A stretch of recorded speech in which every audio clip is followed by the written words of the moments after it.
A new trend is sweeping the nation like wildfire. As you all know, the youths of today are all about their TikTok dances, and this latest one has gotten so big, it made its way all the way to the White House, where even President Joe Biden has joined in.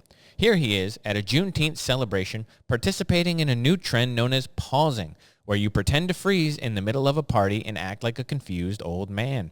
Look at our president as he stares slack-jawed and dead-eyed into oblivion. He is so hip. The TikTok kids are going to have a hard time following a performance of this caliber. He is so convincing, you'd almost believe him to be an elderly man with dementia. And I know, here on the Chrestman Conversation, we've been a little hard on the president, but we try and give our props where they're due. Now come check it out on this week's episode.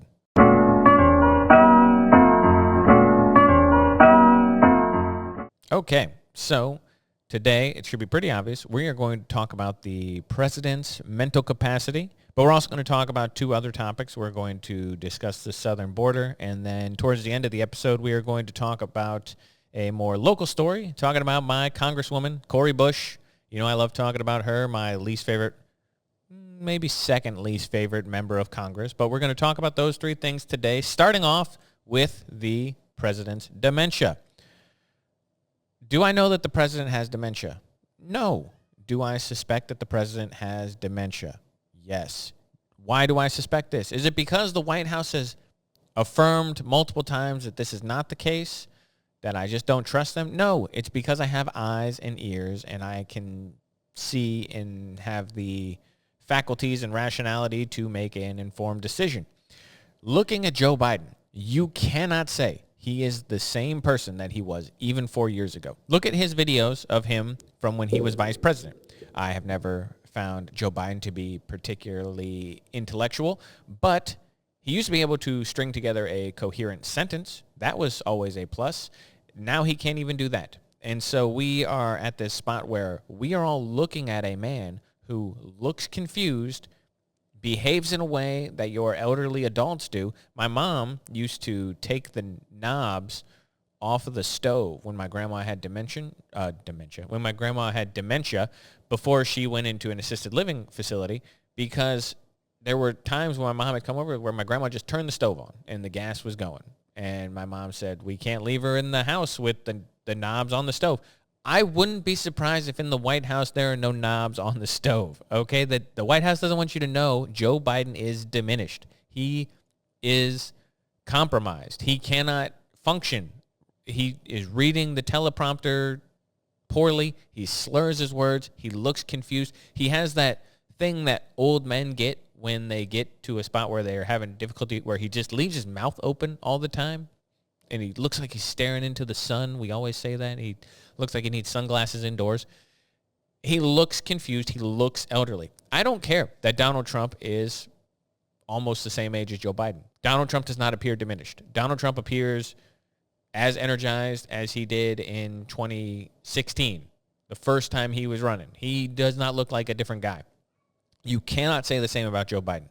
It's not about age. It's not as though someone turns 80 and all of a sudden the lights turn off. Thomas Sowell might be in his 90s, and he still is an intellectual giant. I might not agree with him, but you could say the same about Noam Chomsky. Noam Chomsky was, I don't know how old Noam Chomsky is, but he can reason and talk and speak in a way that makes you think that he's not diminished. Not everyone ages the same. We all know this. Joe Biden has aged poorly. He has had several instances. This one that I played in the intro was from the Juneteenth celebration at the White House. He just stares into oblivion for a full minute. Everyone else is moving and dancing and singing, and maybe he doesn't know the words to the song. I'm sure he doesn't, but he didn't move. He just stares blankly into space. It is wild to me that people think that he is okay. And then at the end of that, let's see, I'm going to play this part of that as well. I want you to just listen to the man speak. Hold on here. Let me set this up real quick. Good. All right, you should be able to hear this. Listen to him speak. Why I awarded the Medal of Freedom to Miss Oprah Lee as well, the grandmother of Juneteenth.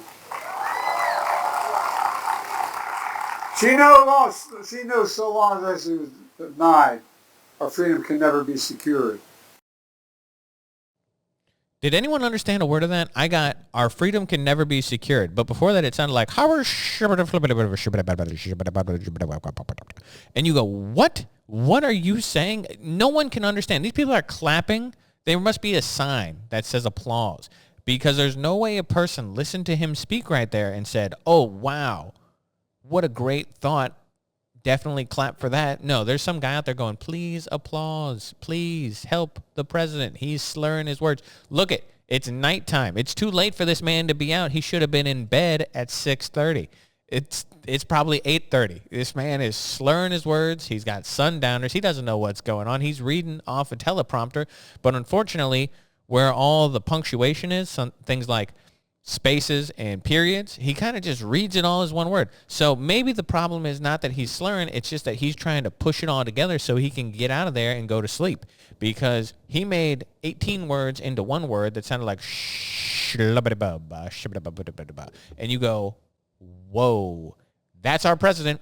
That's the guy. If the call comes in the middle of the night that we need a decision to be made about some giant catastrophic issue, is this the guy you want waking up in the middle of the night to make that decision? How about this? We got this one right here. Let's play this video. This is from a rally. Look at this. All right, so Joe Biden's waving. He's waving, claps a little, then he stands here. Let's count 1, 2, 3, 4, 5, 6, 7, 8, 9, 10. Obama notices. He grabs him. Hey, Joe. Oh, Joe wakes up. Hey. Let me put my hand around your back and let's gently guide you off stage here. Oh, yes. Let's pretend we're buddies. Okay. They said, hey, Joe Biden didn't freeze on stage. That's wild. Don't believe your lying eyes. Sometimes people just pause for 10 seconds and look blankly out at the audience. I don't know any of those people. I can't recall a time when someone looked that confused. And then he wakes up. Obama touches his hand. He puts his hand and says, let's get off the stage, Joe. We've seen too many examples of this. The man can't speak. He can't find his way off a stage. He can't even read from a teleprompter without making mistakes. This is troubling. It's happening more and more and more. This is an election year. If Joe Biden is elected in November, he will serve 4 more years. Think about that. 4 years of a person suffering from the early stages of dementia. How much worse is it going to get in 4 years? Do you think it's fine now? Try not to think about it in terms of Biden and Trump. Try not to think about it like a binary choice. Try and think about it like Joe Biden. Just looking at him, can you honestly say that he is doing well? Can anyone say that? And be honest about it. Do you think he's doing a good job mentally? Is he all there? Is the lights on? The wheel spins, but the hamster's dead. That's my opinion. It's just the way he looks and behaves. He does not seem to be all there. And I don't know who thinks it's a good idea for this man to keep running. Who's keeping him in the race? The Democrats did it to themselves. I guess I actually do understand why.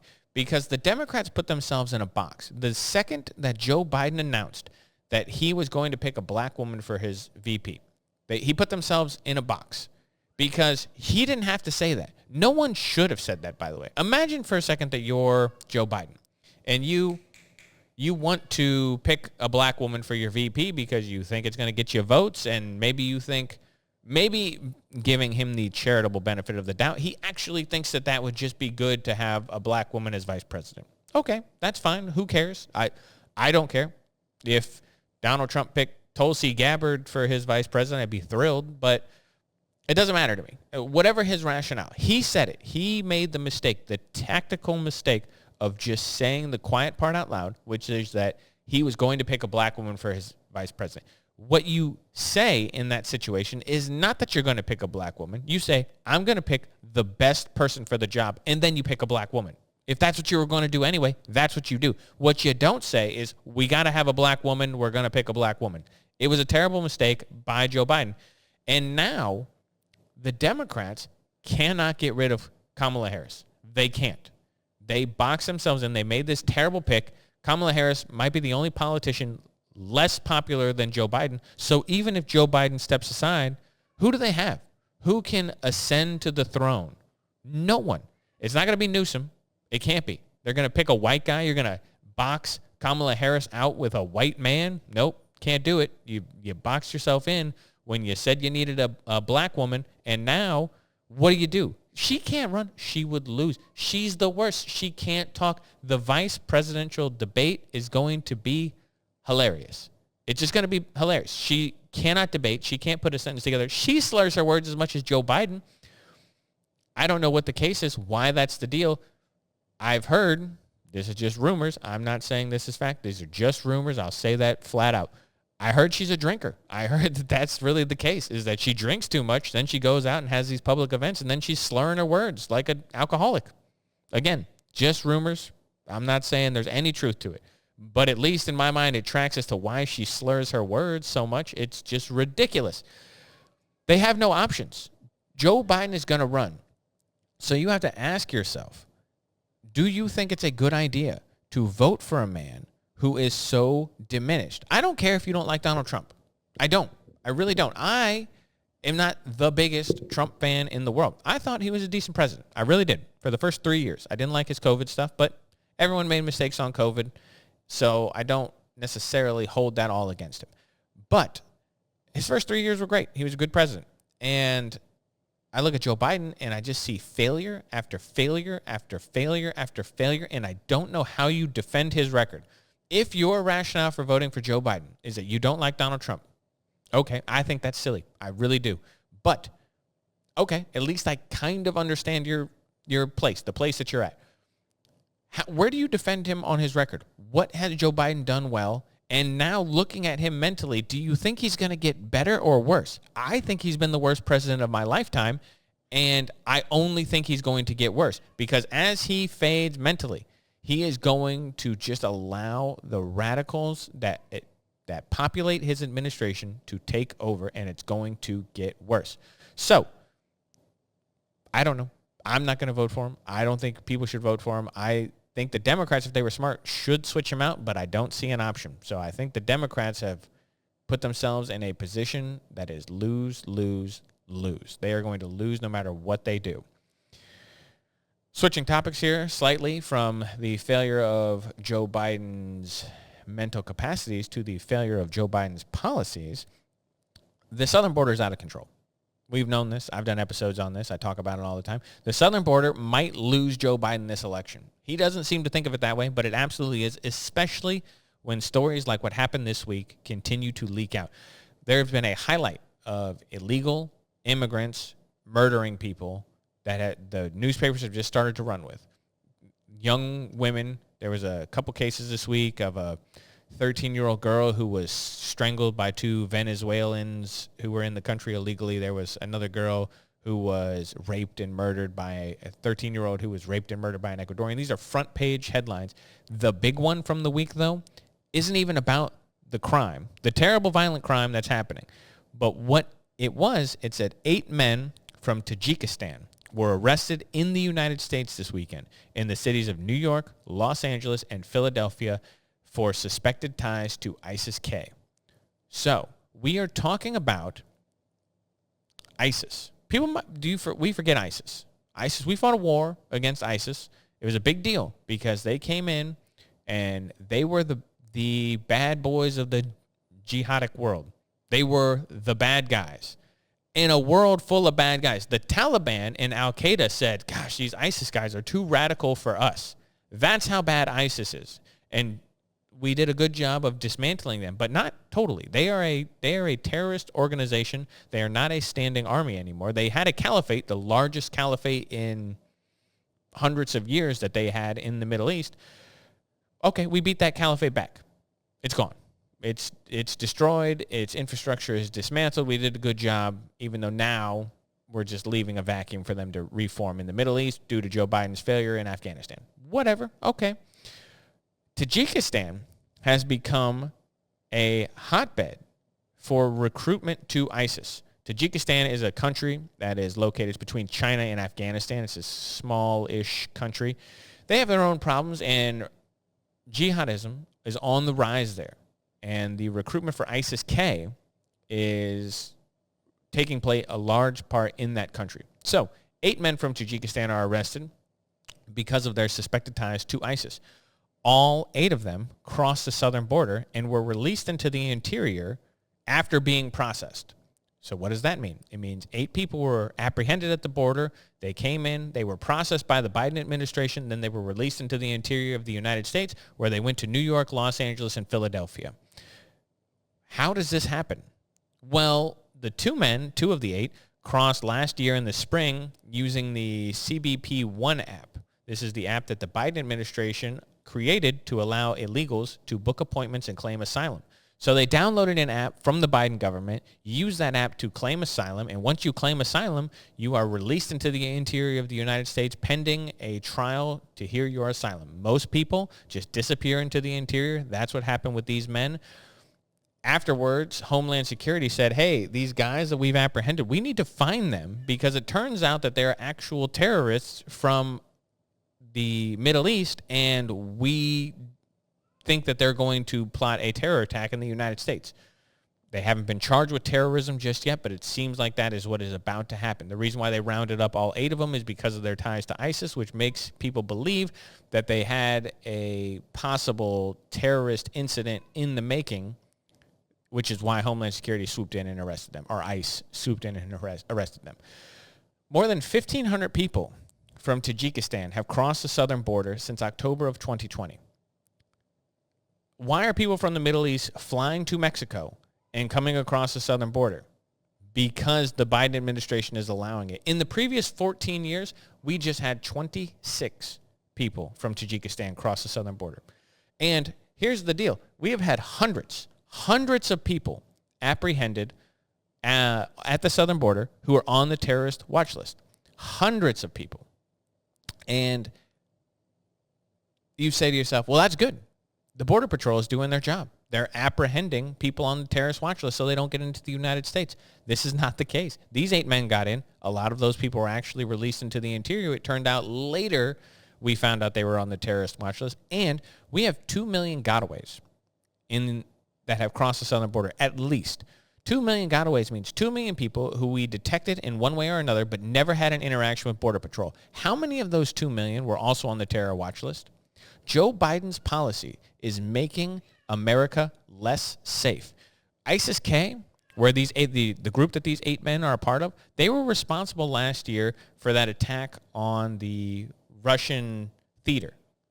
I know it got not enough play here in the United States, but I think 140 or 180 people were killed in this Russian attack, where a bunch of radical Islamists basically stormed in and shot up the place and killed hundreds of people, or at least 100 people, somewhere between 100 and 200 people. And ISIS-K immediately claimed responsibility. They said, that was us. Russia apprehended them, and they looked like not Russians. They certainly didn't look like Russians. They were illegal immigrants into Russia. And now you're saying they're in the United States. We've forgotten how many terrorist attacks have happened in the United States from immigrants. Ann Coulter did a great takedown of this a while back. She was debating the guy from the Young Turks, Cenk Uygur, and she let him know. He said, how many terrorist attacks have taken place because of immigrants? And she just ran down the list. You had the Orlando nightclub shooting, the obviously 9/11. You had the San Bernardino shooters. You had the Boston Marathon bomber, who's I think he was actually born in the United States, but his parents were immigrants. It was just a gigantic list, and she just completely dismantled the argument. People who don't like the United States shouldn't be allowed in the United States. This is an easy one. And these guys who are on the terror watch list, they have been released into the interior of the United States to cause harm to Americans. There's no other reason they're here. They're not here to live the American dream. They're not here to embrace Western democracy and Western civilization and liberalism. That's not why they're here. They're here to kill Americans. That's why they're here. And obviously, most of the people who come across the southern border do not fit into this category. But we should close the southern border just to stop the ones who do. Imagine if 200 people cross the southern border who are on the terror watch list to commit a terrorist attack. Well, it took, 11 people to commit 9/11? It took one guy to kill all those people in Orlando. It took 2 people to kill all those people in San Bernardino. How many people would die if 200 terrorists get in the country and are allowed to plot and do something? It doesn't take a lot to commit a terrorist attack. This is what they learned in Europe. It takes a van or a knife to kill enough people to make international news. A van driving through a crowd of people or someone running down the street and just stabbing people with a knife will get international news and will lead to dead Americans. It's not good. It's not good. And the Joe Biden administration is allowing this to happen. It is allowing these people to cross the border due to an ideological hatred of borders. The idea that borders are somehow racist, that a wall would somehow be bigoted against Mexicans. It's not really even the Mexicans that I'm concerned about coming across the border. It's the people from Tajikistan and China who are flying to Mexico to come across the border for nefarious purposes. It is the criminals from Venezuela and South America who have hiked up to Mexico to come across the border. It is the cartel members who are trafficking people across the borders. It's really not the guy who actually wants to come across and work and send money back. I don't have anything but respect for people who want to do what's best to support their family. That's not who I'm talking about. That is a certain percentage of the people. But the rest of those people also exist, and those people need to be stopped. And the guy who wants to come to America to work, I think we should let that guy come to America to work. But we cannot have him breaking the laws of the country to get in. That's just the way it is. And there's nothing bigoted or racist or Islamophobic to say that we should control who is allowed in and out of the country. It's ridiculous that the Biden administration has allowed Americans to become more unsafe due to their porous border and failed policies. Donald Trump, this would be the number one reason I believe, possibly inflation, the number one or number 2 reason that Donald Trump gets elected is because of Joe Biden's terrible, god-awful border policy.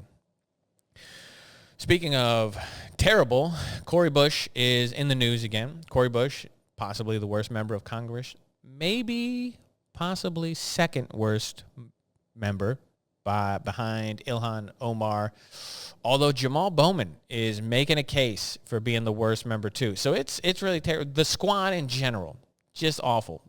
Terrible at their job. Well, Cori Bush, who is my esteemed congresswoman, she represents the city of St. Louis where I live.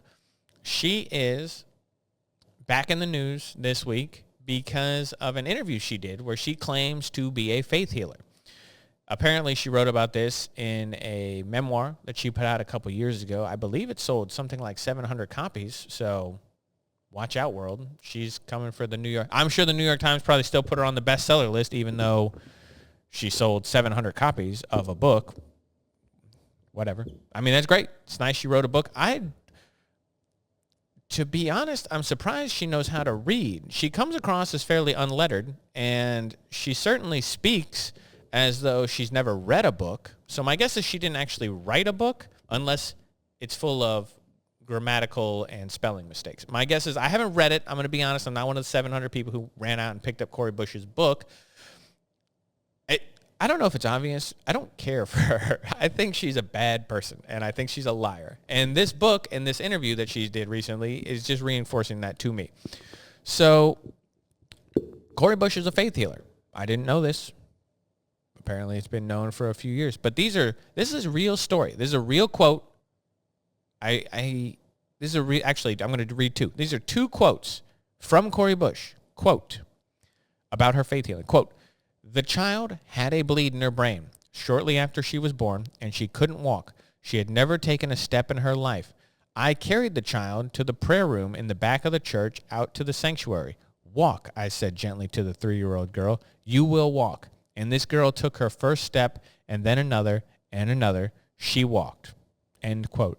So a 3-year-old girl who had never walked before was healed by Cori Bush, who commanded her to walk, and then the child was able to walk. And then Cori Bush said that her grandmother came in and swooped the child up and took her out, and they never saw her again. Cori Bush can make people walk with her healing touch. Here's another quote. Quote, "One woman whom we met had several visible tumors on her torso. She was due to have surgery but lacked health insurance and living in the park. One of the tumors was particularly painful to her. I laid hands on her and prayed, and I felt that my hand was no longer touching a tumor. It shrank along with the others on her body." End quote. Cori Bush can lay hands. Look at them hands. She can lay hands on people and shrink their tumors. We've solved healthcare, by the way. We've been talking for years about how to solve healthcare in the United States. I think what we do is we form a queue in the House of Representatives outside of Cori Bush's office for all the sick and infirmed, and we just have them take turns. They walk in, Cori Bush will lay hands on them, shrink the tumors, get rid of the cancer, cure their cirrhosis, whatever the case may be, and send them out into the world. And this could just be her job. I'm surprised that she doesn't do this. She's making no difference in Congress. She should be out there healing the blind. Why are we not talking about this? Cori Bush can solve all the problems in the world through faith alone. Hallelujah. Apparently, Cori Bush has been affiliated with this faith-healing church in Missouri, whose lead pastor once told the Washington Free Beacon that he cured Cori Bush of the coronavirus by faith-healing her on the phone. So, sounds legit to me. Once again, now we can solve COVID. All you need is a telehealth communication with this pastor who can just say a prayer and get rid of your COVID. This is great. I don't know why the world isn't more excited about this, because obviously Cori Bush isn't a liar and a charlatan, and obviously this is very true. It can be more obvious to me, at least. I don't know how it feels to you. I have no problem with people who believe in the power of prayer. Okay? When people get sick, all right, let's just lay our cards on the table. I'm not particularly convinced, but I have no issues. Like, I think the atheist or the agnostic community who disparages people who say things like thoughts and prayers, or people who say that they'll pray for you, I think those guys are jerks. And really, I think it's unnecessary. If someone says they're going to pray for me, the correct answer is thank you. I appreciate that. Because what it is it's very thoughtful and it's very nice, and they're saying that they're going to do something nice for you. So prayer is great. If somebody is sick, they have sometimes shown that having people around them who will pray for them or do these things can make them feel better. I think a lot of that has to do with your mentality. I think your body responds to you mentally, and if you feel love and affection and cared for, sometimes minor things your body can help fight it. I do believe that. I believe in the power of your mentation. I believe that what you think can somehow manifest in your body. I do think that is true. So I'm not going to knock the power of prayer. People who say they're going to pray for people, I think that's fine. I think it's great that if you're a person of faith and it makes you feel better, that's awesome. But if you claim that you can take your hand and put it on my forehead and shrink my tumor, then I have an issue with you, because now you're lying, because I don't believe that. I do not believe that you are a faith healer like Jesus Christ and that you're going to heal the lame and the sick. That is not okay. That makes you a charlatan and a liar. This isn't the first time Cori Bush has lied about things. We've gone over this before. She lied about being shot at by a bunch of white supremacists on a hill in Ferguson. This never happened. This is a total nonsense story that she's absolutely lying about, just like she's lying about this. That woman who tumor she healed, okay, she's gone. She never, where is she? Oh, she was an unhoused person. She was homeless. She was on the street, so we don't know who she is. We never got a name. I shrank her tumors. I forgot to ask what her name was. How about the little girl who walked? You think maybe her grandma who picked her up and carried her out of the church would be telling everybody that Cori Bush made her granddaughter walk? Oh, but where's she at? Just not around, I guess. The 3-year-old who I guess now would be, I don't know, somewhere between 5 and 10. That person, where's she at? Where's the little girl who made walk by Cori Bush in her faith healing powers? Oh, these people, you can't find them? Because she's lying, because she's a liar. And I think that, again, if you want to believe in the power of prayer, that's great. But if you want to believe that Cori Bush is out there healing the lame and the sick and making the blind see, then I got a bridge in Brooklyn to sell you. You are taken in by a ruse, my friend, and you need to wake up. The fact that people voted this woman into Congress, just boggles my mind. It goes to show you that I believe on an individual level, people are much smarter than we give them credit for. And on a group level, people are so much dumber than we allow ourselves to believe. When people get into groups, they are morons who are often taken over by the loudest and worst people in their midst. Cori Bush is a great example of that. How a person can one-on-one talk to her about anything of substance and just come away with the fact thinking that she would be a good representative, it just boggles my mind. Wesley Bell, all day. That's all I'm going to say, St. Louis. We don't really endorse a lot on this thing, but Wesley Bell is just a man. We need to get him elected because I don't care that he's a Democrat. I don't care. I really don't care about any of his policies. In comparison to Cori Bush, Wesley Bell makes sense. It's so much better option. Let's get rid of one of the worst members of Congress and actually have someone who can represent St. Louis who doesn't embarrass us on the daily. Wouldn't it be great? Wouldn't it be lovely to have that? Anyway, so we're going to leave it there for the week. We talked about a couple things. Obviously, there's so many subjects out there we could be discussing. So as always, people, let me know what you want to talk about, what you want to hear about, any questions, concerns, comments. As always, we'll read them on the show. So feel free to leave them. I always love the comments and hearing the feedback. Even the negative feedback, as long as it's entertaining, is pretty good. Entertaining or insightful. I always read basically everything people write at the moment. Eventually, who knows. But right now, I read basically everything everyone writes about the show because it's easy to do because the show is relatively small. So it's kind of fun for me to get comments and hear things like that. As always, we'll read them on the show. Anyone who's got anything fun or useful or entertaining to say, just leave them either on the YouTube page is always the best, but Facebook works too. I don't like the Facebook as much because Facebook really shuts down the podcast. It does not do a lot of organic traffic. Whereas YouTube can be hit or miss. Some episodes do a lot and some do a little, and it's weird, but that's just the way it works. But the comments help on YouTube. The comments actually help the algorithm on YouTube to amplify your videos. Whereas on Facebook, it doesn't. Facebook, you can share and comment and like, and it doesn't really amplify the traffic of the video nearly as much as it does on Facebook. So I always encourage people, if you want to leave a comment, YouTube is the best place to do that. But anyway, we're going to leave it there for the week. As always, I hope you guys have a wonderful week. I hope this last week was wonderful for you as well. And I will catch you next Friday.